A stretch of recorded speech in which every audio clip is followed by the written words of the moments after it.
Então, vamos analisar os fatos e como a evolução os explica tão bem. Primeiro, os fósseis. Os fósseis fornecem evidências muito boas para a evolução, e ao estudá-los, podemos ver como os organismos mudaram ao longo do passado. Como conseguimos ver as pequenas mudanças incrementais que ocorreram ao longo de milhões de anos. Quanto mais recuamos, mais vemos que tudo o que é vivo evoluiu a partir de um único ponto de partida. Evolução.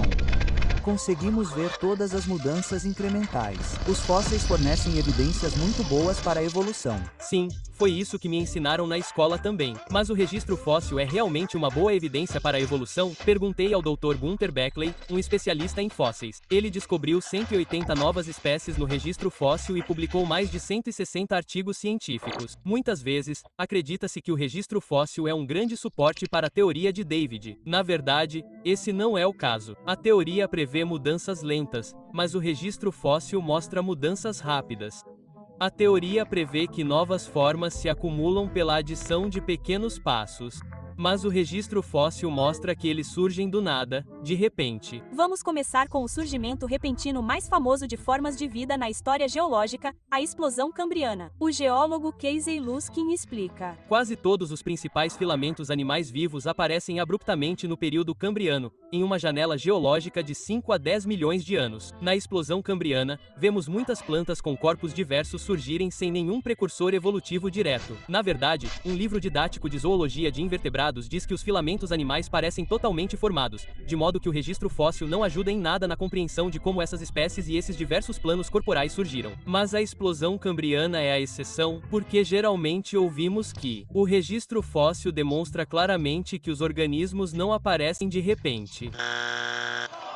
O fenômeno de aparições repentinas no registro fóssil não é apenas um caso excepcional, mas, na verdade, é um padrão encontrado em todos os lugares. A origem da vida, a origem da fotossíntese, a explosão de Avalon, o grande evento de biodiversificação autovitiziana, a revolução terrestre curiodeoniana, a revolução do nécton deoniano e a revolução do sapo Odon, a explosão dos insetos carboníferos, as explosões triássicas, a origem das plantas com flores, a origem das borboletas, a revolução neoaviana das aves modernas, a radiação placentária dos mamíferos, a origem do gênero Homo e, finalmente, a revolução humana do Paleolítico Superior.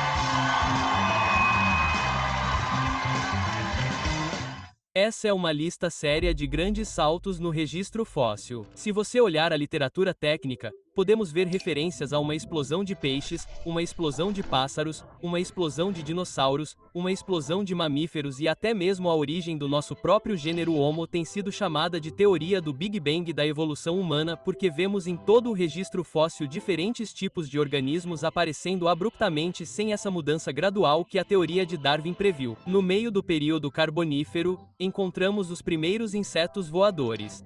E o mais impressionante é que não há precursores fósseis para eles. Não há transições confiáveis, apenas presto, esses modelos totalmente articulados. Quão ruim é o registro fóssil para a teoria de Darwin? O antropólogo Jeffrey Schwartz, que apoia a evolução, é direto. A maioria dos grupos, diz ele, surgem no registro fóssil plenamente desenvolvidos e prontos para ação, contrariando a teoria da evolução de Darwin. Alguns cientistas dizem que as transições no registro fóssil parecem abruptas e que encontraremos as transições graduais se continuarmos cavando. Beckley acha que essa explicação não é mais confiável. E aqui está o porquê. Imagine que você tem um novo hobby, caminha pela praia e coleta estrelas do mar, conchas e caracóis. Todos os dias você encontra algo novo. Mas com o tempo a repetição se instala e, finalmente, chega um dia em que você só encontra repetidamente o que já encontrou e então sabe que coletou amostras suficientes para saber o que há por aí. Exatamente. Esse método é aplicado na paleontologia para testar estatisticamente a integridade do registro fóssil. É chamado de curva do coletor.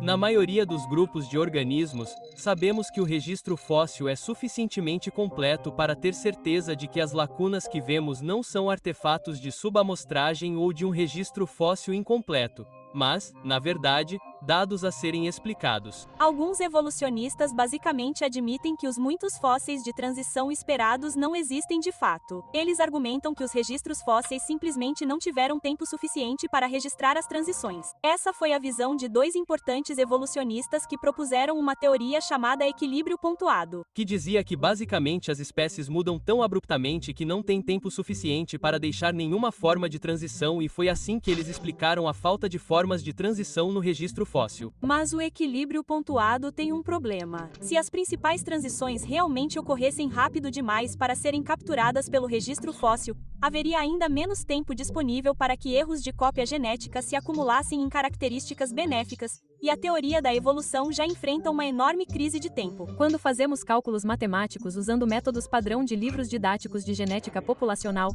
simplesmente não há tempo suficiente no registro fóssil para que a mutação aleatória e a seleção natural produzam as mudanças que observamos. Vamos dar uma olhada na evolução das baleias. Disse que as baleias evoluíram de um mamífero terrestre em menos de 11 milhões de anos. Mas será que esse tempo foi suficiente para produzir todas as mutações necessárias para criar uma baleia? Richard Sternberg tem 2 doutorados em biologia e foi pesquisador no Smithsonian. Ele estudou a evolução das baleias em detalhes. Imagine que você fosse pegar seu Volkswagen e construir um submersível que pudesse descer alguns milhares de pés. Bem, quantas mudanças de engenharia você teria que fazer no seu veículo para conseguir isso? Bem, é semelhante a passar de um mamífero de 4 patas totalmente terrestre para um organismo que pode completar seu ciclo de vida no mar, dar à luz lá, amamentar os filhotes, mergulhar cerca de 300 metros, caçar peixes, etc.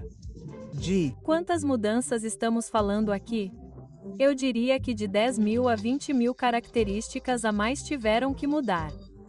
A evolução não guiada poderia engendrar tantas mudanças no tempo permitido? Que tal uma única parte nova do corpo? Digamos a origem da nadadeira caudal. Então, se você imaginar que 2 genes estão envolvidos, de acordo com algumas estimativas, levaria cerca de 43 milhões de anos para essas 2 mudanças. Simplesmente não há tempo suficiente. Neste caso, podemos provar matematicamente que é impossível que a evolução darwiniana tenha sido o mecanismo pelo qual essas supostas formas de transição de baleias evoluíram nesta série. Em outras palavras, a evolução darwiniana não consegue nem projetar uma nadadeira caudal no tempo permitido, muito menos as dezenas de milhares de mudanças necessárias para converter um mamífero terrestre em uma baleia totalmente operacional. Então, se os mecanismos darwinianos não conseguem fazer isso no tempo disponível, o que pode? Stephen Meyer, autor do best-seller do New York Times Darwin Stout, explica. Sempre que vemos novas formas de vida surgindo, também precisamos de novas informações. É muito parecido com o nosso mundo da computação. Se você quer dar ao seu computador uma nova função, precisa fornecer informações na forma de software. E algo muito semelhante é verdade na vida. Se você quer construir uma nova forma de vida animal, precisa ter novos órgãos e tecidos. Mas novos órgãos e tecidos requerem novas informações genéticas e outras formas de informação. E essas informações precisam vir de algum lugar. Sabemos de onde elas vêm. Sejam programadores de software, arquitetos, engenheiros ou artistas, todos eles são capazes de criar algo complexo e novo porque são mentes inteligentes. E mentes inteligentes são as únicas causas que conhecemos em todo o universo conhecido que são capazes de criar esse efeito. Isso não se baseia em um argumento de ignorância, mas apenas em uma inferência racional para a melhor explicação. Os cientistas estudam o registro fóssil há centenas de anos, e as evidências agora são claras. Se tirarmos nossos óculos materialistas e olharmos, coisas vivas cheias de função, propósito e design não aparecem por acidente. A mente desempenhou um papel na criação de novas formas de vida, incluindo você e eu.